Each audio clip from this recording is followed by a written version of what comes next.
Who are you? Bond. James. There was a brief moment in the early 2000s when the James Bond character was ready to shed the skin and constant comparisons to GoldenEye. When the developers of the world's most iconic secret agent were done trying to emphasize split-screen death matches, slapstick speedruns, proximity mines in bathroom stalls, and trying to chase and recreate that GoldenEye experience.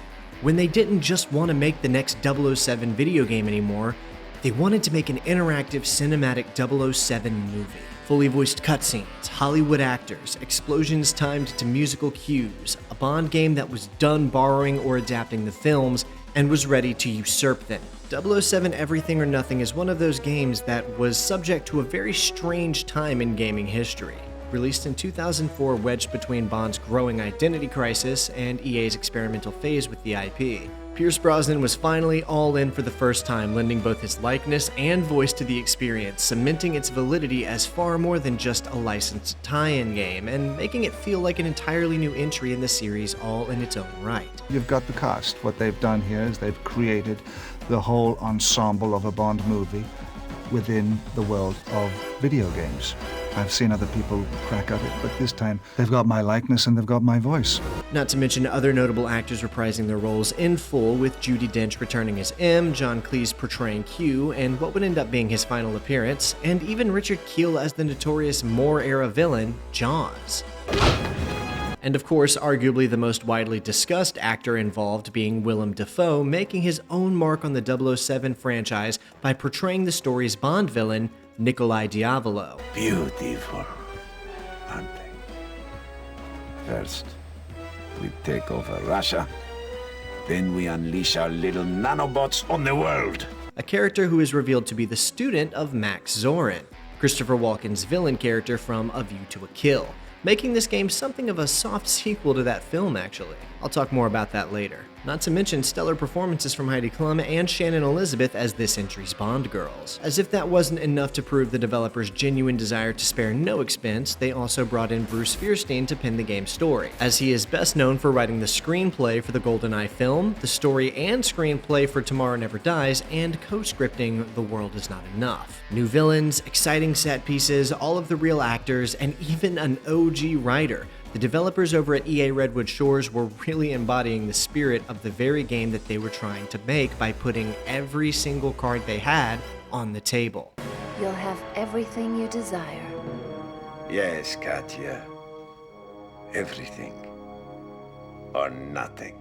Although it wouldn't be EA's last attempt at making a 007 game, it certainly feels like their most ambitious and sincere try that we've seen. And not even because it perfected gameplay or provided some kind of flawless experience, but just because it managed to successfully translate a cinematic identity into an interactive format. In trying to usurp and become a Bond film first and a video game second, it revealed both the potential and the limitations of licensed games chasing Hollywood authenticity. And that's why I know you've probably heard of this game. It's a genre-defining classic, a universally loved cult hit, a game that aimed far higher than most licensed titles of its era ever tried to, and succeeded in ways that only became obvious years later. We're talking about a game that tried to have everything.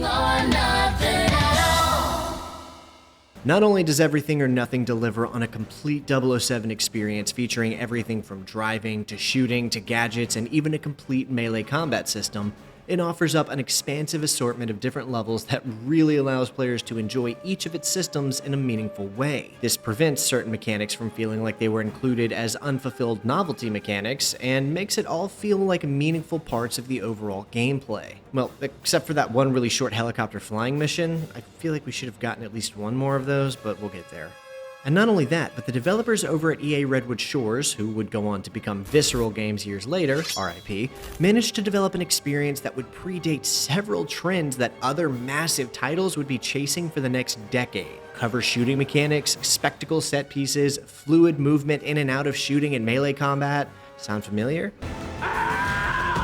It's Uncharted. And pretty much every other Uncharted-like game after that. This was more or less the original prototype for that kind of game. Everything or Nothing predates Gears of War and the cover shooter trend by several years, and is very clearly the blueprint that the rest of the industry was trying to follow for years after its release. The DNA of this game can even be found in Dead Space itself. Just look at this footage of the original Dead Space prototype the team made on the original Xbox using the same engine they used for this game.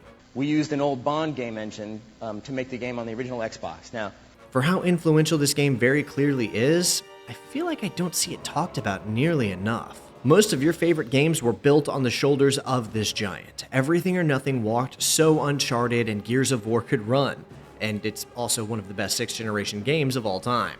With all of that said, however, it's not all just badass sequences and Bond moments though, despite how I may have made it sound so far. While this game does more than any other Bond game ever did before it, and is genuinely one of the best and most ambitious games on 6th generation hardware overall, it's got some very real problems with its gameplay sometimes. Like how, for instance, the cover system is janky and doesn't work sometimes, and the movement is inconsistent in how it feels, the level design is sometimes hit or miss, and the aiming system is completely and utterly abysmal. No, it's actually terrible. The amount of times I died or almost died because the auto-targeting would choose totally asinine enemies for me to shoot at was driving me up a wall. And all of that's just what we see in this main console version. There's also a whole GBA version of the game to consider as well, with all of its own flaws and shortcomings to cover. There are a few positives there to look at as well when we get to it, but I'll be relegating the GBA port of this game to its own separate section later instead of covering its levels alongside their standard counterpart like I've done previously. It's just way tighter this way. Brilliant. As for the main ports of the game, Everything or Nothing was only ever released on the GameCube, Xbox, and PS2, all three of which were pretty much identical experiences, so there's not much to talk about on that one. Honestly, the only real notable difference between the versions is that the PS2 offered online functionality for its co-op multiplayer mode, whereas the other two versions did not. So at the time, assuming you had access to high-speed internet, the PS2 version would have been the most advantageous to own. Other than that, the three games on offer are pretty much the same experiences across iterations. But what we really need to talk about is that core experience that makes up what would be Pierce Brosnan's swan song to the 007 franchise. Willem Dafoe's Bond villain debut, and what is widely considered by many to be the best Bond game of all time. But first, of course, I'd like to ask that you consider signing up for my Patreon or becoming a member here on YouTube. For all of my patrons, you guys get exclusive access to reviews of different games I've been playing or special movie reviews along with other more relaxed content. An example of a movie review, for instance, is my review of A View to a Kill, the movie that this game connects itself directly to as a soft sequel. My YouTube members, on the other hand, get access to exclusive member-only monthly live streams where we hang out and talk about the different content I'm working on and what I have planned ahead, along with some other interesting insider access and live stream perks. So depending on the kind of content you personally like to see, either of these could be great avenues for you to get more out of my content. So let's get back to the video, and thanks for your consideration, everyone. Prepare to die, Mr. Bond. You first. The game opens in the Pamir Mountains of Tajikistan in 2004. In order to keep the game concise and tight, we're pulled straight into the game from the get-go. Remember, this game wants to feel like a genuine Bond film from start to finish, and as such, we're given a proper cold open sequence in proper Brosnan Bond form. All four of Brosnan's Bond films featured cold open action sequences just like this, so seeing this game adopted in such an excellent way does so much to help players get invested into the experience. Well, what have we here? It's confirmed, 007. That's the device. A Soviet PU-239 with 12 kiloton yield. You are authorized to use all means necessary to retrieve that case. Understood.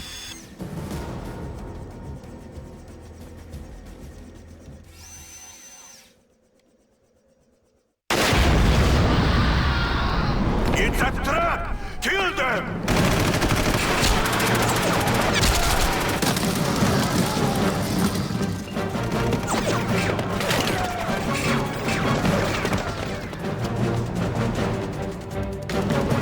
Right away, combat is bursting around us, and we're actually given a chance to familiarize ourselves with the cover and shooting mechanics here while mowing through enemies and grabbing the briefcase we came here for. Also, a literal fighter jet starts shooting missiles at us. Our only option then is to find a rocket launcher and give the thing a taste of its own medicine.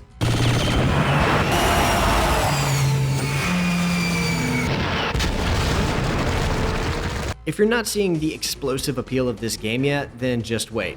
There's a lot more to come. The tutorial is so quick and concise, and it's nice not having a slow walk through a corridor while someone explains the controls to me. This is a fantastic intro, and the game is really getting a strong start. It's just Bond, already in the field, already in danger. Pretty much the exact opposite of its predecessor in Nightfire that opened on a quiet infiltration mission. So what's going on here? Well, MI6 has intercepted intelligence on an arms deal, a stolen Soviet suitcase bomb changing hands between the two factions in a mountain stronghold. Bond's mission was to infiltrate, retrieve the device, and get out clean. And of course, he falters on that last order.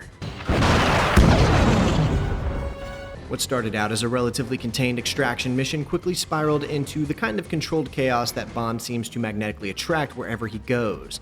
The mission seems to have become more complicated as Bond realizes that he's actually stumbled into the opening move of something much larger. A conspiracy centered around a new and terrifying technology.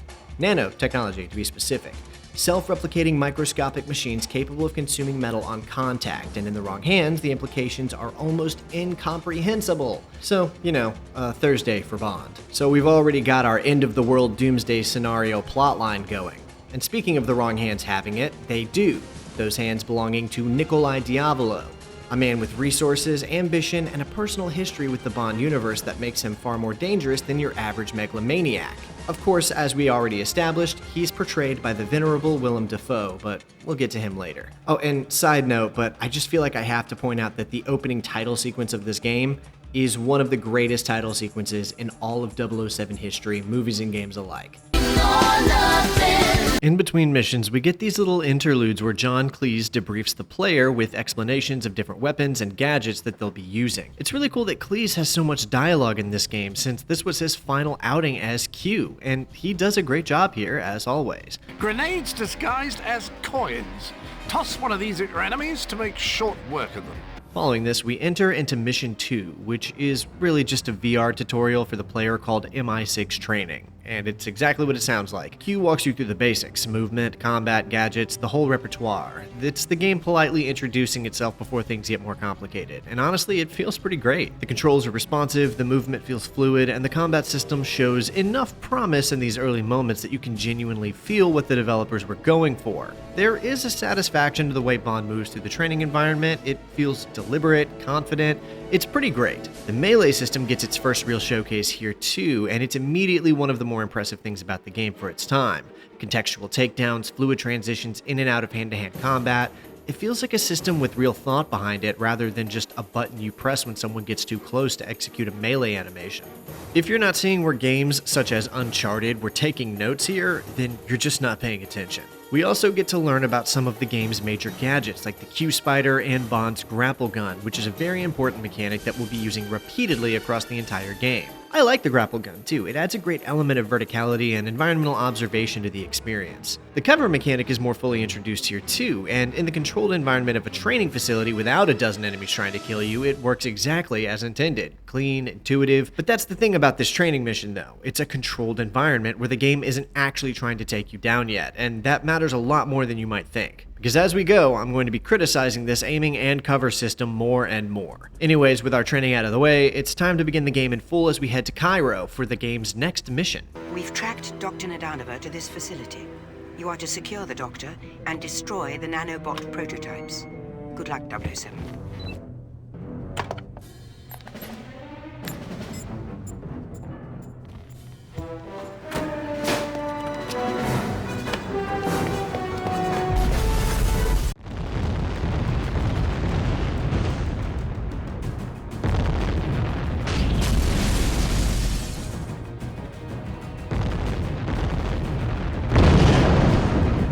So by the time we reach this level called A Long Way Down, the game has already established its tone pretty clearly. Bond has traced this nanotech conspiracy to a research facility, one that's been operating quietly off the books, in the kind of location that powerful people choose specifically because nobody is supposed to be looking there. The intelligence points to Diavolo's organization having a direct connection to the facility, and more importantly, to the nanotech itself. Our objective is to get inside, find out exactly how far along the operation is, and shut it down, and more importantly, make contact with and rescue a researcher named Dr. Nadanova. Most of that first part has already been handled for us in the cutscene we just saw, but the rest of our objective objective is still ahead of us, and the level is designed around verticality in a way that a lot of games at this time were never asking of the player. This is the kind of gameplay you just weren't seeing very much of back in the early 2000s. Rappelling down the outside of a building mid-combat while enemies are shooting at you from windows and ledges above and below simultaneously. This is a lot more than just some cool Bond gameplay. I can't think of another game offering anything even similarly as cool as this was in 2004 now. This first level has us jumping off buildings and descending from level to plant explosives, take out enemies, and overall just embody the action-packed elements of the James Bond character. And this degree of verticality fundamentally changes the way we think about the space we're moving through by turning levels into vertical playgrounds where height is both an advantage and a vulnerability. And this is actually the set piece the game was built around trying to sell. You can feel that. The camera angles, the way the music swells underneath the action, the deliberate pacing of the encounter design, everything about this mission is constructed to make you feel like you're inside of a real, genuine Bond film rather than just playing a video game based on the Bond character. And for the most part, it absolutely works. This is also the level where the game's cinematic ambitions and its gameplay ambitions start pulling in the same direction at the same time. And the result is something that feels genuinely very exciting in a way that's hard to articulate without just telling you to go play it. There's a reason this was the level they chose for both the PS2 and Xbox demo builds that were released ahead of the game's launch. The devs and publisher knew what they had here. This was the level that was going to sell people on the concept. And for me, I think it did exactly that. I think it works. Drop your weapon!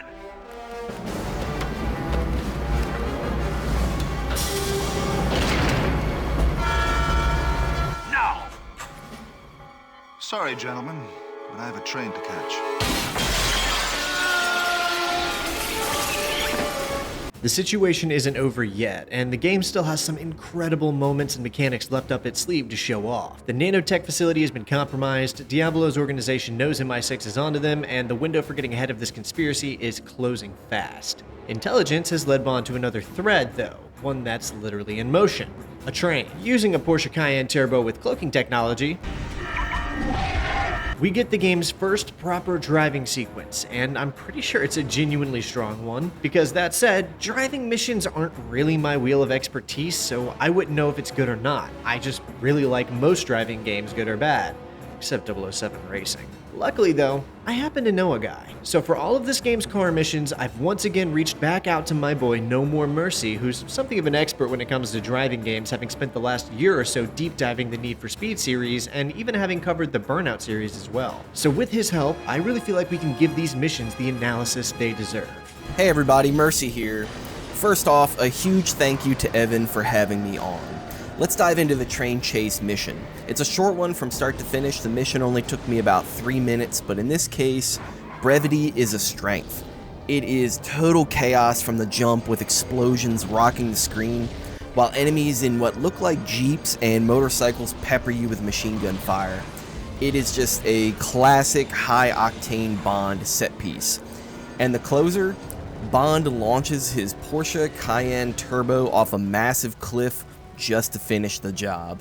If that isn't the ultimate flex, I don't know what is. Something else I want to note here is that if you go right instead of left, real ones know we'll find access to a motorcycle that we can run the entire level on. What I love about this is that the game gives you options to experience the game differently. We've never had a Bond game that lets us decide between different vehicles to complete a level on, and it's hidden, which makes it feel more like a reward for exploring. I love this, and for so many years, this mission was one of the first things that came to my mind when thinking about this game. I played a good amount of Everything or Nothing as a kid. It was one of my favorites at the time, so this is one of those 3 major moments that's really stuck with me my whole life. I'll talk about the other 2 when we get to them. Curving right to find this motorcycle was always a go-to move for this mission, but I did play through the level with both vehicles to get footage and really gain a better understanding of how the mission felt between the 2 vehicles, and I very much preferred the motorcycle route. Plus, the high-octane feeling of these set pieces is completely insane.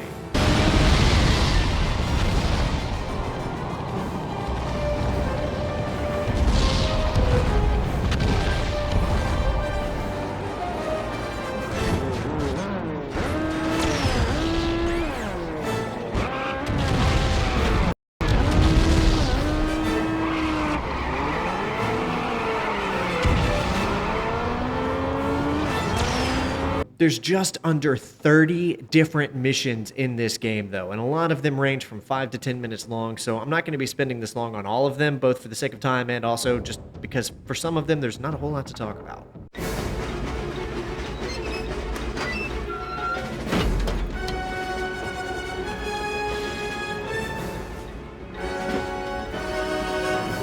When Bond finally makes it onto the train, the level shifts gears entirely.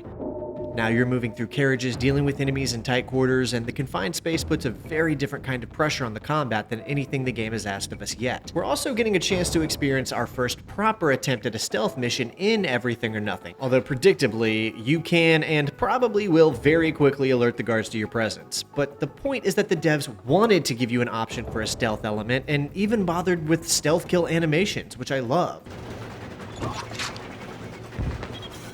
I'll be honest, it's really not the best stealth mechanics I've ever experienced, but they do function, albeit this is obviously not a stealth game, so obviously the stealth mechanics are going to be a little bit rough. I do like this carriage-by-carriage structure that the mission has. It gives it kind of a natural rhythm. Not to mention our thermovision gadget getting a meaningful workout here in some of the darker carriages, which is always nice to see when the devs remember the importance of gadgets in a good Bond story. The objective threading through all of this is finding Dr. Katya Nadanova, the Russian scientist whose nanotech invention has been stolen and is now being weaponized by Diablo's organization. She's here on this train somewhere, and Bond needs to find her before whoever is moving her gets where they're going. At the end of the train, in the final carriage, is some big fan service from the developers in the form of Richard Kiel's iconic villain, Jaws.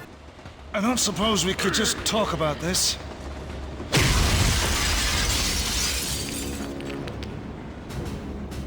I guess not.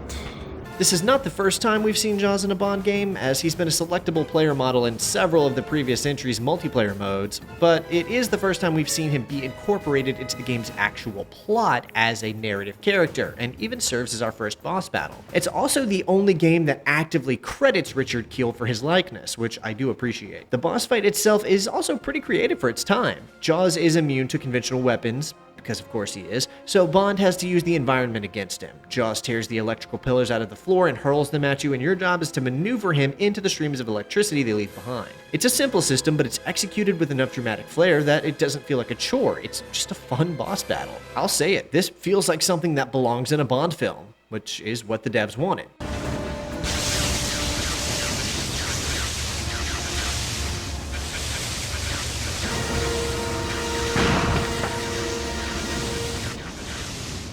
Really? No one-liner?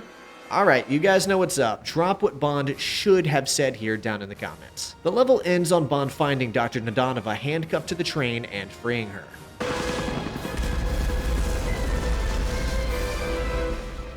I think we may be reaching the end of the line here. After you. Can we catch him? Can you fly this, Mr. Bond. James. And just like that, the game throws you into a helicopter. This is massive, by the way. We've seen vehicle levels in Bond games before, going back as far as GoldenEye. They're a staple of the series. But we've never seen a 007 game try to give players an aerial vehicle before, and especially not one that controls this well. It is a little hard to get the hang of, I do admit, but given the mission is only like 5 minutes long, I'd say I got the hang of it fast enough. Following the events on the train, as we try to extract Dr. Nadanova, we end up pursuing a general supposedly connected to Diablo's operation has been running some kind of secret base in the area. Bond's objective is to pursue the general, eliminate him, and bring that base down. This is the game's one and only helicopter mission, and it's a blast. The controls are intuitive enough that you're never fighting the vehicle itself to make it work, the enemy placement keeps the pressure on without ever feeling overwhelming, and there's a real satisfaction to raining missiles down on enemies from above that the on-foot missions simply can't replicate. The general himself is supposed to be kind of like a boss battle, I think, but you can really just spam him with missiles and then it's over, which is kind of a problem for me. This is the mission I was talking about earlier when I said I wish there were more helicopter levels, because Sandstorm is just long enough to give you a taste of how fun this concept is, and just short enough to leave you wanting significantly more of it. The developers clearly put real thought into how the helicopter handles and how the encounter design works in the air, and then gave you one full mission to actually experience it before moving on. This is something I talk about in a lot of my videos, which is that developers programming and creating these complex mechanics only to use them once and never again being a strange decision more often than not. I'm sure there are all kinds of deadline and budget reasons as to why we only got one helicopter mission, and it could be that if they tried to squeeze another into the game, it would have been lackluster and we're better off not having gotten another level, which, if that's the case, then good call. After all, a thing isn't beautiful because it lasts. After landing at a nearby helipad to drop Dr. Nadanova off at her office, Bond bids her farewell and takes off. This is when the game reveals our true Bond villain of the story. Good morning, darling. I deduced the mission was successful. All of the nanobots were destroyed, except for one. My gift to you, courtesy of MI6 and James Bond. Bond. James Bond? You know him? He killed Max Zorin. My mentor, my teacher, my friend. I didn't know. I'm sorry. How ironic. Bond has now planted the seeds for his own destruction. Soon enough, the world will know and fear the name Nikolai Diavolo. You'll have everything you desire. Yes, Katya. Everything. Or nothing. Also, Jaws climbs out of the train and shows he's still alive. For Brosnan's last outing as Bond, this game sure is tying itself really strongly into the Moore era films. Meanwhile, back in MI6, M gives Bond a rundown of the fact that 003 has gone missing while on a mission. She shows a hologram of a man who studied under Max Zorin, a man Bond recalls having met in a prior mission. His teacher was Max Zorin. Yes, we once played bridge together. He lost. M clarifies that 003 has gone missing in Peru and that Bond will be heading out that way to investigate his disappearance. We then stop by Q Branch for a great little cutscene between Bond, Q, and a new character named Miss Nagai. I don't believe I've had the pleasure. And you won't if I have any say in the matter. Which I found bizarre that the game is introducing this new female assistant character when Agent Under Fire already name-dropped Agent Zed, who appears at the end of a single cutscene with no lines, never to be seen again, like some kind of post-credit Marvel scene tease that never goes anywhere. This would have been the perfect opportunity to not make that scene feel completely pointless, especially since both games were developed by the same team. Instead, they chose to introduce a different brand new character, further missing out on the chance to more appropriately tie the trilogy together. It seems like Nightfire was trying harder to form connections between it and Agent Underfire, and those games were made by two totally different developers. These are the same people who made Agent Underfire, and it feels like a completely different world. There's also several of these little Q Branch cutscenes across the game, and they're all fun and quirky little opportunities to see Brosnan and Cleese share a few scenes one last time, but I'm not going to be breaking them down beyond that. If you want to see them, then I do recommend just going and playing the game for yourself. It's great. I'll do my best. Finally getting to Peru, Bond has orders to meet up with one Serena St. Germain, an American geologist portrayed by Shannon Elizabeth. This is another driving mission, and it's unlike any driving we've ever seen in any 007 game yet. It starts off pretty chaotically as Bond drives his SUV off the plane and is immediately spotted by some henchmen, and we have to chase them down and stop them from reporting our position. The game has this very deliberate way of carving out multiple shortcuts in every driving level if you look for them, which does add a fun element to the whole thing, at least for me. After wasting the guys who spotted us, Bond pulls up to 003's hideout to try and learn what he can about the location of Serena, which luckily works out as he walks into a phone call. Yes? Jack? Thank God. It's Serena. I was so worried. Meet me. I'm at the Hotel Americano. Right. And watch out for the local police. They're not who they seem to be. Is anyone? This is where the mission gets interesting, because we have to make it from our position to Serena's position within a time limit and do so without being spotted by the local police who seem to be on somebody's payroll. I'll let No More Mercy take it from here. This mission starts off in a similar way to Train Chase, where we're thrown into combat, but we do get some time to breathe. We're able to drive a shiny new Porsche Cayenne Turbo through the dirt roads of Peru. Our goal here is to pick up 003 and extract her, all while remaining unseen. This is such a classic Bond mission. There's stealth where you're trying to avoid enemy patrols, and you're also using gadgets too. At one point you even send out an RC car equipped with a laser to set off a bunch of fireworks just to distract the guards and get them off the road. Once you pick up 003 from the compound, it's time to get out. This is more or less a giant set piece again, with explosions going off all around you. Much of it was trial and error though this time around. I don't know how many times I took a wrong turn and found myself greeted by the friendly tanks of instant death. but it was more than zero. The mission involves Bond launching his Porsche off this cliffside, then launching it over a few more jumps before driving up a mountainside and narrowly escaping.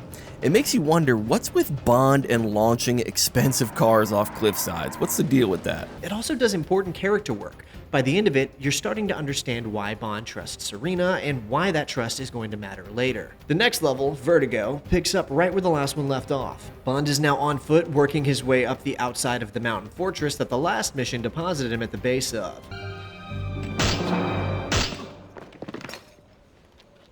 I don't think they'll mind. Where the previous level was about navigating a living village from behind a wheel, this one strips all of that away and puts you back into the environment on your own 2 feet.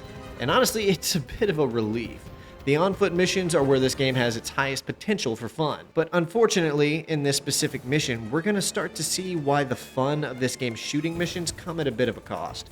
You'll see what I mean as we go on. The objective structure here is the kind of layered mission design that Everything or Nothing does really well when it's firing on all cylinders. Get to the top of the cliff, retrieve a dead agent's uplink device, install it, destroy the jamming radar, and do it all while cutting through an unrealistic level of bad guys via cover shooting and melee combat. Each objective flows naturally into the next, and the level never feels like it's padding time between the interesting parts because the interesting parts are basically continuous. The rappel gun is back and working hard here. The encounter design makes good use of the vertical environment, and the whole mission has a satisfying sense of upward momentum. You're always moving towards something, always progressing, always feeling like Bond and adapting to an ever-changing environment.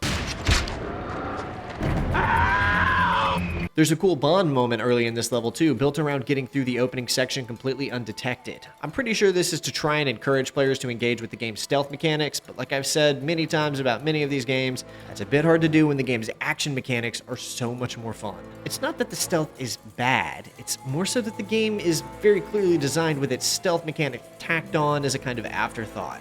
It's there, it's usable, but it's not the most fulfilling to engage with. Splinter Cell, this game is not.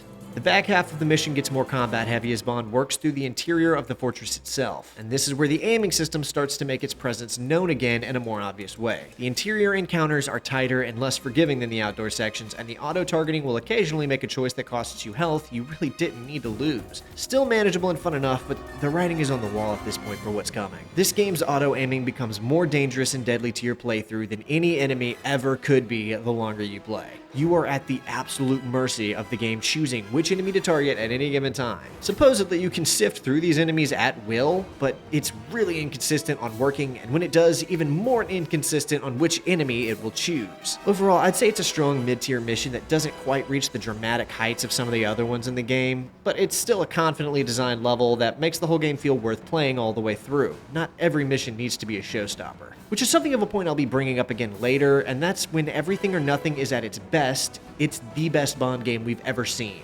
And when it's at its worst, far worse than both of its 6th generation predecessors. Both Nightfire and Agent Under Fire are more consistent and solid experiences from start to finish, but Everything or Nothing, as a result of its ambitious nature, repeatedly achieves far higher highs than anything the last 2 Bond games ever delivered, but also collapses to far lower lows as a result.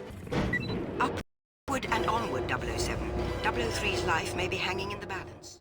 Here we find ourselves in a crumbling ancient ruin nestled somewhere in the Peruvian landscape. Weathered stone, collapsed architecture, the bones of something that seemingly used to mean something a long time ago. The developers do a good job of making the environment feel like a real place rather than just a collection of cover points dressed up with textures, which honestly is not a given for games of this era. We're still chasing after Agent 003, who we are presuming is still alive, and are fighting our way through these ruins to find him. I'd say it's probably one of the game's most layered on-foot levels so far in terms of how it asks you to use everything in your toolkit. You start the mission crouched behind cover with guards already in front of you, which the game has done before, but the density of the enemy placement here is noticeably higher. There are guards on multiple levels of the environment, ground level elevated positions tucked into alcoves, and the level design actively rewards you for thinking vertically rather than just holding forward on the joystick. Not to mention, you can pick up wrenches and throw them at people. Awesome. You're going to want to start utilizing your item select screen here too in order to locate rappel points like this one on a wall that leads up to a sniper tower. You climb up, you grab the Dragunov sniper rifle waiting for you up there, and we get a nice little sniping section. Given the amount of things that this game is trying to do, I have to applaud the fact that the sniping actually feels pretty good. I'd call it an overall satisfying and challenging piece of encounter design.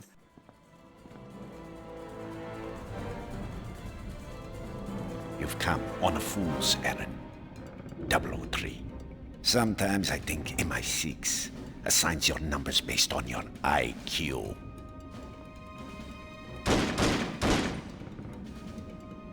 A friend of yours? You'll have to do better than that! It's bulletproof! Enjoy a slow but inevitable death, 003. Do I have to do all the dirty work? Get him! Sorry, but there's no way I'm skipping through Willem Dafoe's iconic Bond villain performances. We found Agent 003, and now we're chasing after Diavolo in hopes of getting some revenge for our fallen comrade. Bond makes his way down, which brings us into one of the most corridor-heavy, claustrophobic environments we've seen yet. Gotta be honest here, though, I really am not a fan of the first 90% of this level. I do see what they were going for, but it just does not hit the way I think the developers were hoping it would. I say 90% because the last part is incredible. Once we shoot our way through these mining tunnels, taking out hordes of Diavolo's crew, Bond finds the light at the end of the tunnel, and we get what is easily the single most iconic moment of the entire game. I'm not even kidding when I tell you that ever since playing this game as a child, anytime anyone ever brought up Everything or Nothing to me, I always immediately thought of 3 specific iconic scenes, one of which was the hidden motorcycle thing that we already covered earlier, but the first major scene I'm always going to think of when someone brings up Everything or Nothing is this sequence.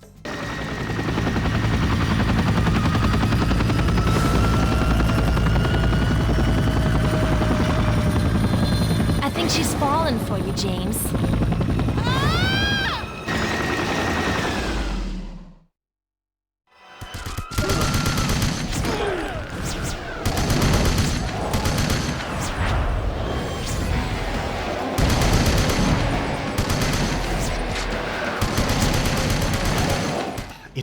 It's perfect.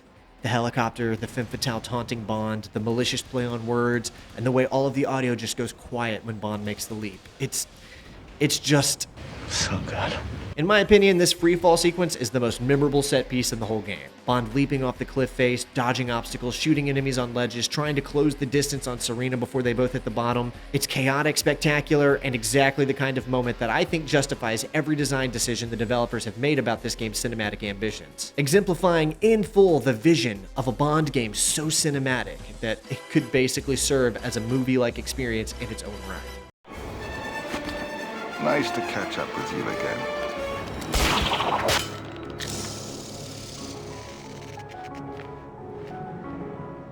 We've got to get out of here. How? The tank. You'll drive. What? I don't... You can learn on the way. We're now at the closing chapter of Bond's stay in Peru so far, and in what is quickly becoming a staple of Bond video games, we're given a rail shooter section, and in a tank no less. Serena, who at this point has gone from passenger giving directions to a woman who casually takes control of a military tank like it's a completely normal Tuesday, drives while Bond mans the turret. Now look, I don't know how hard it is to drive a tank. I have no idea what's involved even, but I suspect if I were to hop into one with no prior knowledge, I would not be able to drive it. When Zoe Nightshade could just hop on something and learn how to drive it, it's because she was a CIA agent. But Serena is a civilian. So this game is asking us to suspend our disbelief a little bit that a random civilian geologist could learn how to drive a tank this fast. But also, it's not exactly the most egregiously unbelievable thing we've seen in a Bond game, is it? Anyways, you're escorting her safely to Agent 003's hideout through waves of enemy vehicles and armed opposition, and it's every bit as chaotic as all the other missions have been. The tank turret gameplay is simple, but satisfying enough, I'd say. I mean, it's straight up a turret section. We've seen these before. You're just pointing at things that need to stop existing and making that happen. Jeeps, trucks, enemy emplacements, anything that gets in the way needs to just go. Of course, there's still plenty of Bond moments in the mission too, which keeps the engagement level high for players who are paying attention and enormously satisfying to pull off.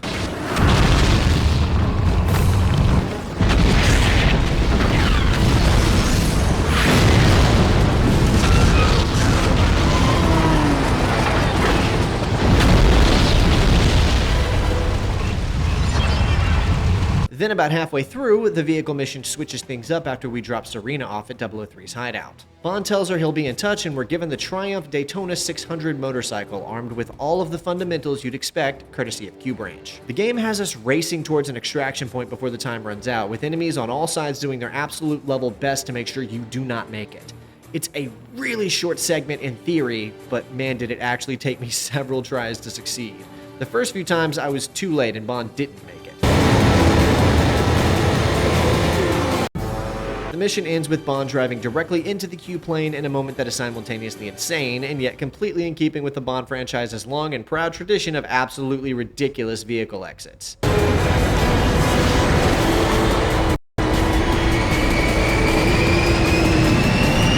Congratulations, you saved the girl and destroyed most of my equipment. I hope you're happy, 007. Better than saving the equipment and losing the girl. Don't you agree? Oh, 007, I give up. And with that, we're saying goodbye to Peru, at least for now. 003 is dead and Diablo is still out there. It's time for the game to take us somewhere very different, although not foreign to the 007 series. Louisiana. Bond, M here. MI6 confirms the identity of Arkady Yayakov, a fugitive war criminal sought by Interpol. Intelligence links Yayakov to Nikolai Diavolo. Ah, yes. M checks in with Bond as he rides into New Orleans over the Lake Pontchartrain Bridge and relays his mission details to him. An American NSA agent, Maya Starling, has been working undercover to get close to Arkady Yayakov, a war criminal who is somehow involved with Diavolo and possibly the missing nanotech we're after. And so we're given our biggest driving mission yet. This mission puts us in the Aston Martin V12 Vanquish. Hell yeah, brother, this is much more my speed. The car is snappier, faster, and sportier than the previously mentioned Porsche. This mission has you driving around an open-world city to meet up with an NSA agent. Since there's no time limit, I decided to drive around the city a bit and just explore, just see what was out there. I don't know why, but I really liked this little parking garage shortcut that leads to a big set of stairs that you can launch off of. I'm gonna admit it, I'm a simple man, I see a big jump, I'm taking it. This mission is much more involved than the last few. Here we have to steal a truck to hide our car in, sneak into a compound, and then chase down a limo in the Vanquish. Turns out this was actually pretty anticlimactic for me. I ended the pursuit in just a few seconds with the acid slick that shredded the limo's tires. Boo. In my video on 007 Agent Under Fire, I spoke highly of the semi-open world aspect of the two available driving missions I played in that title, and I also commented in my video on Nightfire how sorely missed that aspect was in that game. Well, like No More Mercy said, those open-ended free-roaming vehicle levels are back in Everything or Nothing, and not only that, but they're also far bigger and better than the two earlier variations its predecessor in Agent Under Fire had achieved. We can drive all over this little hub area, through suburbs, past graveyards, into the larger city, and more. Active moving rail cars can be seen carrying citizens, and it's overall just an exceptional and exciting set piece to be able to experience in a Bond game. As for my final thoughts on this and the future driving levels, something I feel compelled to point out is that unlike the more exotic locations such as Egypt or Peru, I've actually been to New Orleans many times.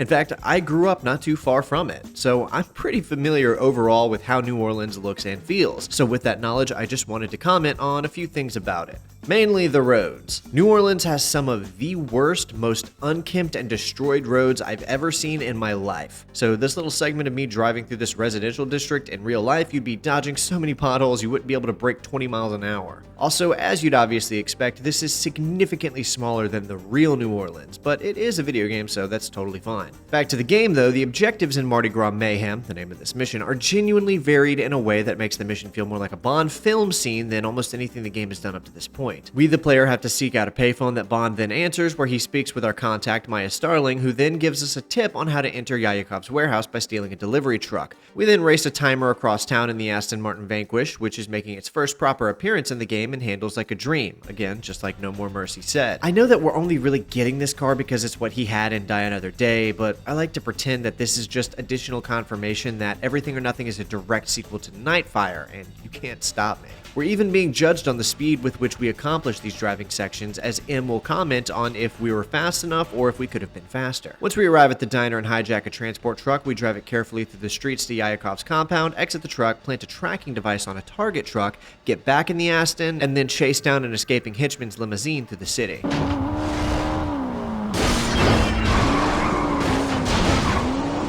6 distinct objectives, multiple vehicle types, a brief foot section sandwiched in the middle, and all of it tied together by the consistent suave atmosphere of being in a genuine 007 special agent story while making your way through the large hub simulacrum map of New Orleans. Even by modern standards, this game is offering up the kind of experience you rarely ever find in any game. It's one of the more structurally ambitious missions, I'd say, as it's juggling more moving parts than anything that came before it, and the fact that it holds together as well as it does is a genuine credit to the level designers. It never feels overwhelming or like it's lost track of what it's asking you to do next. That said, I think by this point I've been missing the more action-packed elements of a Bond tale, so as we pull up to the Kiss Kiss Club, the screen fades out as we're prepared for our next mission. Let's see about that southern hospitality. After the brilliant driving section of the previous level, we move on to a level that tries to recalibrate the player's senses. Oh my. We've learned a few new tricks, haven't we? Could you be a dear and get me a drink, please? It's one of the better looking interiors in the entire game, too, and the developers clearly put real thought into making it feel like an actual place rather than just another set of corridors to shoot through. It's pretty clear, though, that the mission wants you to move through the club carefully and quietly, finding Maya before her performance ends and the window of opportunity closes with it. We even hear her performing a slowed down version of the game's main theme, Everything or Nothing, which is cool given that Maya Starling is voiced and modeled after Maya Harrison, who really actually did perform the real theme. Let's see what you got!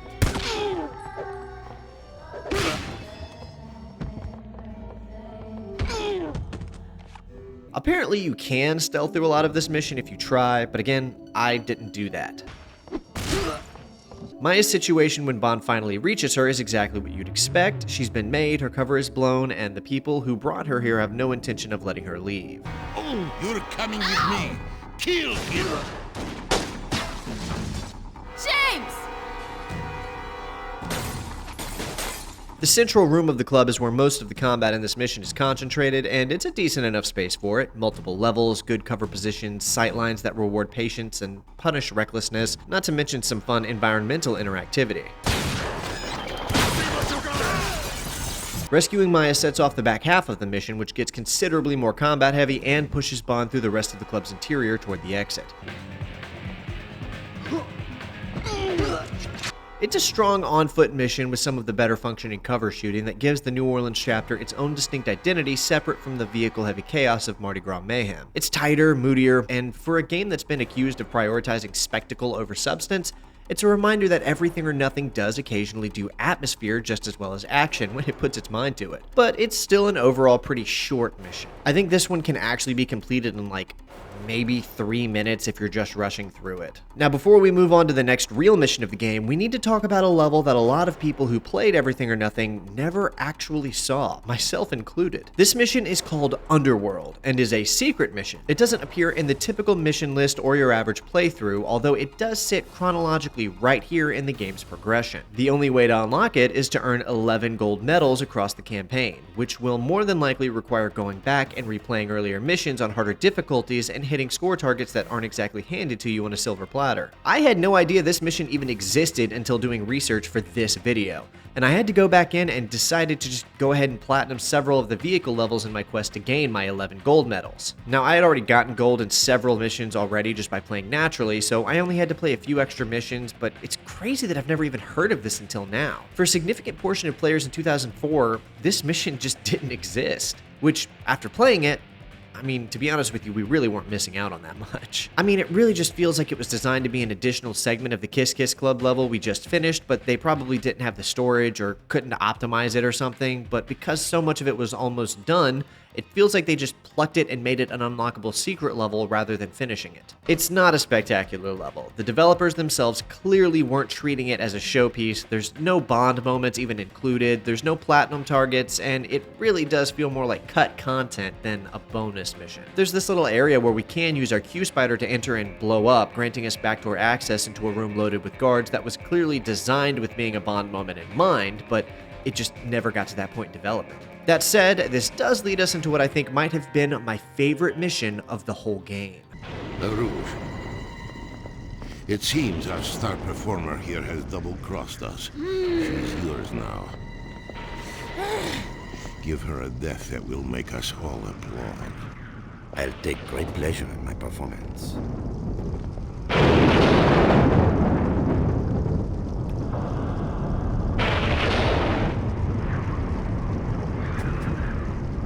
setting here is genuinely probably the most atmospheric we see in the whole game. The kind with above-ground tombs and Spanish moss, and the kind of oppressive humid darkness that makes everything feel slightly threatening even before anyone starts shooting at you. M actually warns Bond at the mission's outset that lightning can give away his position, a piece of environmental interactivity that does more work than I think it probably gets credit for. The reason this is my favorite mission is because it legit feels like a level inspired by Resident Evil 4. Now I know that's not possible because this game actually predates Resident Evil 4's release by several months, so the fact that this feels like Resident Evil 4 is purely coincidental, even though the developers would later go on to play Resident Evil 4 and be directly inspired by it when they made Dead Space. Even so, I still love this level. The dark, rainy environment, the way the enemies are laid out, even the pacing of moving through the level, acquiring key items to progress still feels so Resident Evil to me. What I mean by that is how objectives layer themselves intelligently across the mission. Bond needs to retrieve a skeleton key from a bell tower, gain entry to a rundown building, destroy a security box to open a gate, find a way into the crematorium, rescue Maya, and then deal with a boss battle standing between him and the exit. A boss named Jean Le Rouge, a French mobster with an unpleasant disposition who has Maya cornered inside said crematorium. There's even a sniper battle section between you and a sniper up in a clock tower. Speaking of which...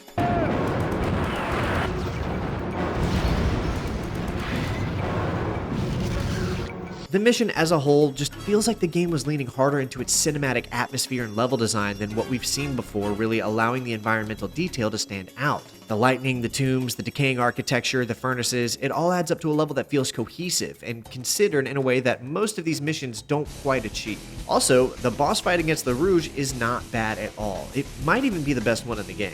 No! Pardon me. Didn't your mother ever teach you not to play with fire? James! Help!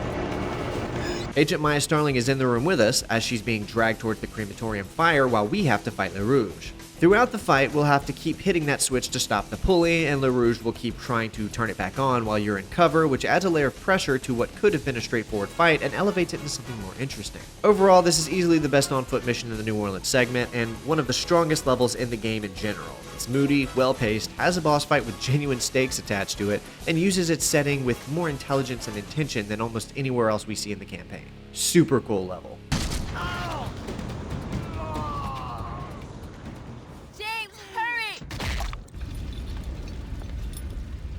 Sorry to keep you hanging like this. The next mission opens on Bond behind the wheel of a limousine that has a bomb attached to it detected by MI6 after we've already started driving, one that will detonate if he slows down beyond a certain speed. Strangely, this harkens back to a mission from 007 Racing where the same concept was played out, having us maintain speed or blow up. I sincerely doubt this was intentional, as that game wasn't very fun or well received, but this limo section is a genuinely fun opening to this mission.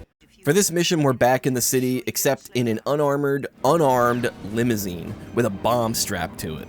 If you go below a certain speed, the car goes boom.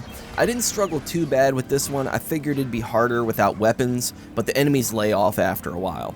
Not sure what kind of car this limo is. It kind of looks like a Chrysler 300, but the light bar is throwing me off. Let us know in the comments which one you think it is. Once you reach Bond's lair, you're back in the Vanquish and eventually the RC car. This time though, you're blowing shit up for real, sneaking the RC car into the compound and blowing the place up. The three things I love Bond for the most are the cars, the gadgets, and the set pieces. This mission delivers on all three fronts and is the best in the game. Like Mercy touched on before, I think perhaps the most notable aspect of this level is when our RC car makes a return in the back half of the mission as we use it to infiltrate a fuel access panel deep inside the compound that Bond himself can't physically reach. It's a clever use of a gadget that could have easily felt like padding, but instead feels like a legitimate sequence where the game's toolkit clicks together in a way that makes you feel genuinely resourceful. Also, why does the music go so unreasonably hard for this specific RC car section?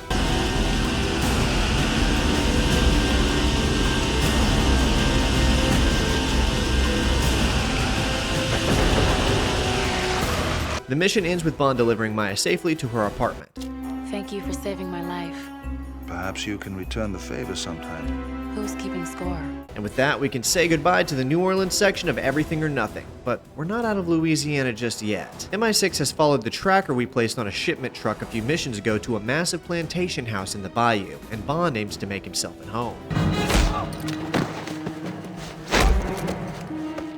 Now, I brought up 007 Racing earlier, and just one more mention I'd like to make about it is my appreciation to this game for not referencing or including Sheriff Pepper in any of these Louisiana levels like that game did. I know he was a fan favorite character from the Moore era, and this game has clearly married itself to Moore's movies by including Jaws and making its plot a soft sequel to A View to a Kill, so I suspect maybe they wanted to include him at some point. I mean, we're in Louisiana, and it would have been justifiable, but his character just wouldn't fit the tone of this game at all, and I'm really glad they didn't go that route. This old sprawling, faded Louisiana plantation mansion belongs to one Arkady Yayakov, the war criminal turned New Orleans nightclub owner who's been operating as Diablo's man on the ground in Louisiana this whole time. Players are in for one of the most elaborately designed interior environments in the entire game with this one, and the single objective is simply to find Yayakov's lair. The sheer size of the mansion gives the level a sprawling, exploratory quality that most of the game's missions don't have. You'll be moving through a genuinely large and complex building, reading its layout, figuring out how its security systems connect to each other, and finding the path that takes you deeper inside. The entrance hall, for example, immediately establishes the tone with its high ceilings, faded grandeur, security cameras and armed guards occupying the bones of something that looks like it used to be beautiful. Bond can deploy the Q-Spider into a vent shaft right at the start to locate an armor vest and scout ahead, and this sets the template for how the whole mission wants to be played.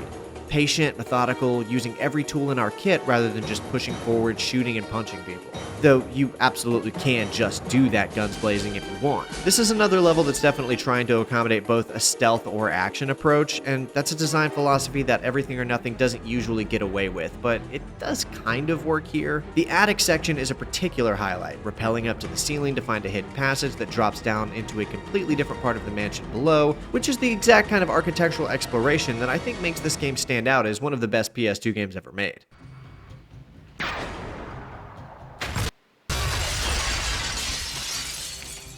It's not really a flashy level or set-piece showcase like some of the other ones we've looked at up to this point, but it is really well designed, it's a good infiltration mission, and it trusts the player to engage with its systems in a thoughtful way. Yayakov's lair at the end of the mission contains information that deepens the picture of what Diablo is actually planning and where the operation is heading next. And of course, Willem Dafoe is owning his role as a Bond villain and clearly having so much fun doing so.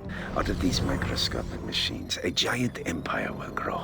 Building on your research, we've improved the nanobots, altering their makeup with fungal spores found only here in the Louisiana bayou, turning what was conceived as a blessing into a curse. Anything they penetrate will be instantly destroyed from within. We've got a larger problem on our hands than we thought. Agreed. Nanobots that destroy metal. They're going to disintegrate the levees, flood the city. You've got to stop it, 007. Okay, so we're getting to a point where I can't just keep layering on praise for this game anymore, unfortunately, as more and more of the game's levels and mechanics will begin to show their weaknesses, and those low points I mentioned earlier start becoming more apparent. This is probably the first mission of the game I outright did not enjoy at all. The game puts you directly into the next stage of the facility you just infiltrated, a design choice that gives the two missions a connected, almost two-act quality. Which does work because this level is really just a glorified boss battle, and it sucks. Yayakov's processing facility is where the nanotech is being actively refined and weaponized. 4 processing chambers arranged around a large central area, each housing the machinery that is making all of this possible. Bond's job is to shut all 4 of them down permanently, which in practice means walking up to their control panels and pressing a button. But that wouldn't make for a very fun level on its own, so the devs made it to where each time Bond destroys a chamber, guards begin to flood the room. Also, the environment becomes more hostile, and electrical barriers start forming where they weren't before, cutting off routes and forcing the player to get around them. The further into the mission we get, the more chaotic and dangerous the environment becomes, and by the time all 4 chambers are down, the central arena is swarming with enemies and cackling with electricity. If it sounds exciting, I'm telling you it's not. It's just annoying. The auto-aim starts to really struggle in these tight environments, the combat becomes increasingly tedious, and the cleverness of making the player stop to think about what gadgets we can use to overcome obstacles loses its charm when the level itself is so annoying to begin with. It's really a moment where I think I'd have rather had a much shorter, simple, standalone boss battle here against Yayakov himself, instead of having to play out a repetitive mission like this just to earn a cutscene of him dying.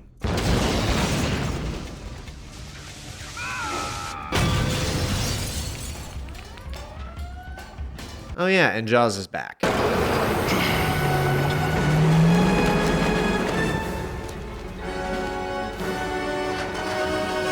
Okay, so earlier I mentioned how whenever I thought of this game for the last 2 decades, it was always 3 iconic scenes that stood out in my memory.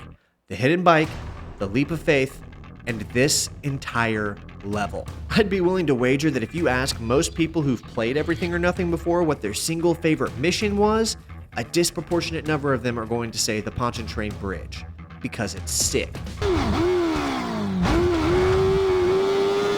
This mission is the game at its most purely cinematic, spectacular, genuinely fun all at the same time, which is a combination that the rest of the campaign often chases, but rarely catches quite this cleanly. Jaws has resurfaced and he is driving a platinum tanker truck loaded with nanotech toward the levees of New Orleans with the clear intention of flooding the city with the metal-eating microscopic machines. Bond, freshly emerged from destroying Ayaka's facility, has approximately no time to do anything except jump on the nearest motorcycle and go. So that's what we do. The Triumph Daytona 600 is armed with a flamethrower, rockets, and a shotgun. Having us start in this kind of classic Louisiana swamp before heading straight for the bridge is a great setup for this mission to ease players into what they're about to get to. This bayou section that opens the mission is actually a really smart piece of design too, as the roads are winding, the terrain is varied, and there are multiple routes through it as we've come to expect of this game's vehicle levels. And the sound design of the Momentum is... just see for yourself.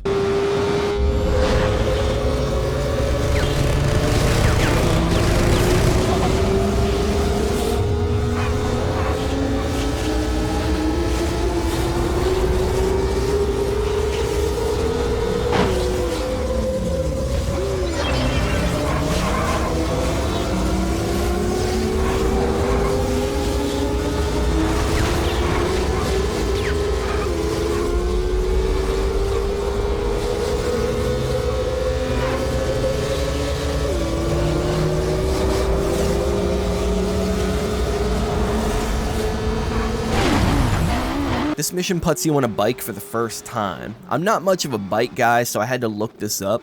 It's a Triumph Daytona 600. I would have thought this was a Japanese bike, just kind of looking at it and listening to it, but no, it's actually British. This mission has you chasing down a tanker truck as other bikers fire machine guns to stop you across a highway. While the set pieces and dealing with the enemies is really fun in this mission, I want to more focus on the sense of speed aspect. It absolutely rules, right? The violent camera shake, the motion blur, the sound effects becoming more muted as your speed increases. As a racing game fan, this is just mwah. There even was one point where I ramped across the highway and was lane splitting oncoming traffic. I felt like Trinity in the Matrix Reloaded. I mean, it's so sick. It's such a power fantasy. Even if it ends up with a failed objective and a mission restart, you gotta try this at least once. Again though, as someone who has been to New Orleans many times, I just feel like I have to say this bridge is not actually anywhere near this long. But still, it's cinematic, it's interesting, and it's really fun.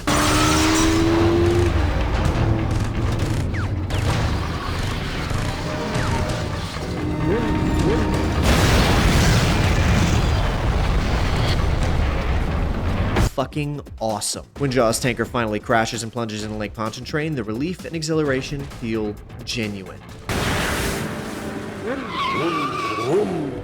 I have a sinking feeling that won't be the last I'll see of him.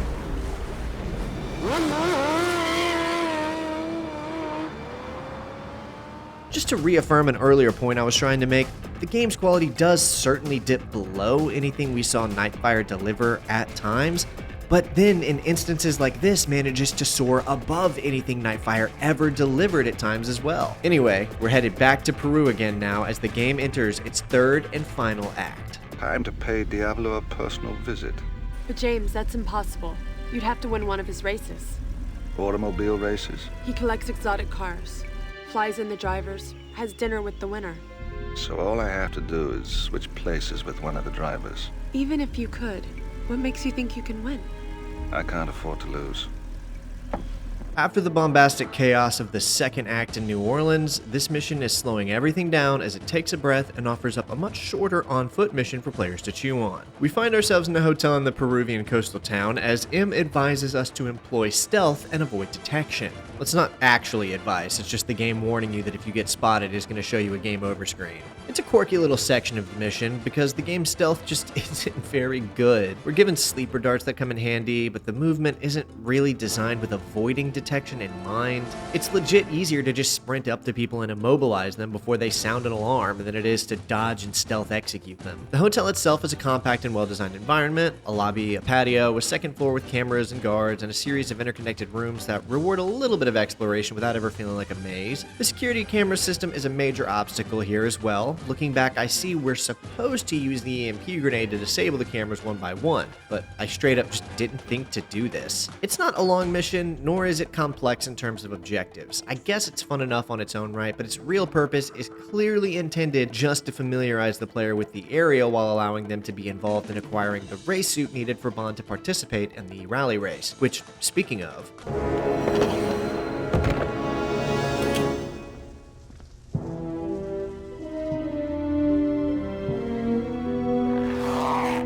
Forgive me, but I have a race to win. They put Need for Speed in my James Bond game, and I love them for it. No, seriously, I've mentioned how the studio who were doing Need for Speed at the time were brought on board to handle this game's driving sections, and in no mission is that more apparent than this one, because it's literally just Need for Speed with Bond music.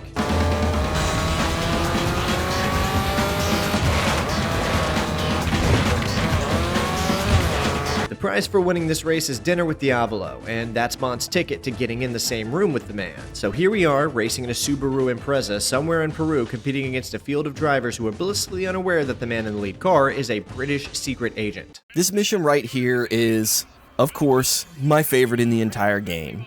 It goes without saying why I like this mission so much, and I'm sure Evan did a great job of explaining the lore here, but come on. It's a pure rallycross race across the countryside in these weird Subaru Imprezas. I say weird because it looks like an Impreza from the back, but the front is throwing me off. The headlights are kind of like a Ford Transit, actually. I like to imagine someone over at EA was a fan of rally, but they had to kind of change up the look of the car, and there was a Ford Transit parked in their parking lot, and so they kind of just yoinked the headlights off of it. I would love to know how this Frankenstein car came to be. Anyway, this mission was a blast. I loved the layout of the tracks. The elevation changes, the sweeping corners, the part of the track that crosses into the village. I would love to see this in BeamNG or something. By the end of lap 1, I had smoked the competition, but I still had fun pushing the car. I never had this thought of, ugh, this needs to be over already, when are we going to be done? Not much to say here. Maybe not as good as Mafia's race, but it's gotta be up there, right? Going undercover to win a rally race like this is the exact type of thing I'd expect to see in a Bond story. It's such a fun, and in hindsight, given the tech already being implemented in the game already, obvious thing to include. The game uses this mission as a structural pivot. Everything up to this point has been Bond on the offensive, dismantling the operation piece by piece. The result of winning this race is the first time in the entire game that Bond genuinely loses control of the situation. Because, you know, of course Diablo already knows it's Bond behind the wheel. In how many movies is Bond ever successfully stealthy in that aspect? In most of the movies, villains actually know the name James Bond. He's really not good at stealth, so I guess maybe the game is accurate to Bond in that regard. Anyways, when Bond crosses the line into first place and expects his prize to be a seat across the table from the villain, what he actually gets is something considerably less pleasant. At last we meet, face to face, Mr. Bond. I've been looking forward to this, ever since you killed Max Soren. Then I assume you're looking forward to suffering the same fate. Pity you're not as quick with your gun as you are with the car. What did you do with the girl? She's being taken care of. Help! Get your hands off me! Too bad, Mr. Bond. By winning that race, you lost your life and hers. Good night. Prepare to die, Mr. Bond. You first. So we're back in the same area from before, which is why I pointed out that the stealth mission was going to end up being reused for 2 missions, and I suspect also being the reason they forced you to play stealthily the first time, so that the difference between the 2 missions feels less obvious, as in this one, stealth isn't even an option. It's all out, all at once. There's really not much more to say here than that. It's just the same location with more fighting and shooting. I thought you'd never get here. Patience is a virtue. Let's go.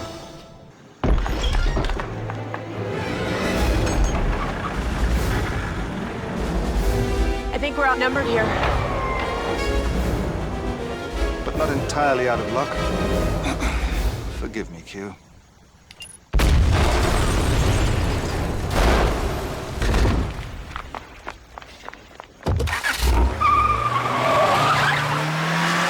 Bond and Serena hijack one of the rally cars and tear through the Peruvian village streets while Diablo's entire operation tries to shut them down simultaneously. And again, all of this is very familiar since it's the same Peruvian city map we've already seen several times before in other missions at this point. The High Road is the final driving mission in the game, and let me tell you, this is a culmination of every driving mission up until this point.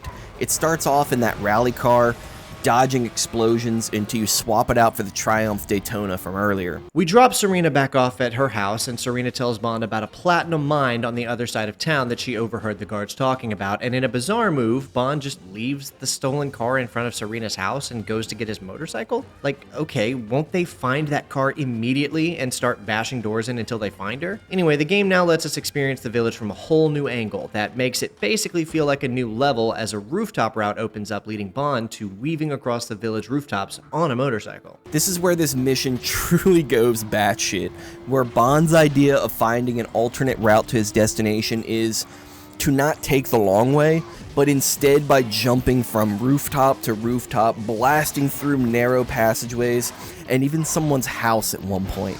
This might be the most cinematic scene in the entire game.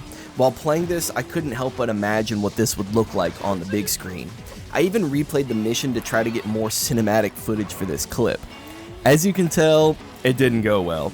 I don't know how many times I was short on a jump and had to find a way back up, or maybe I overshot a jump and had to restart. It's a little frustrating, but you know what? It was worth it to see Bond, once again, launch himself off of a cliffside.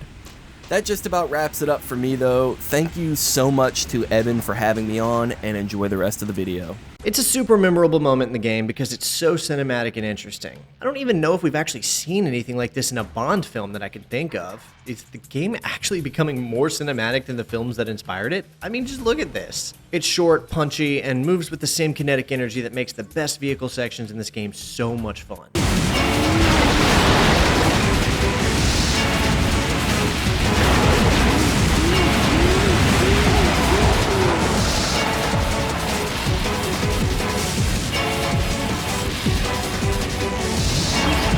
What even is this game, bro?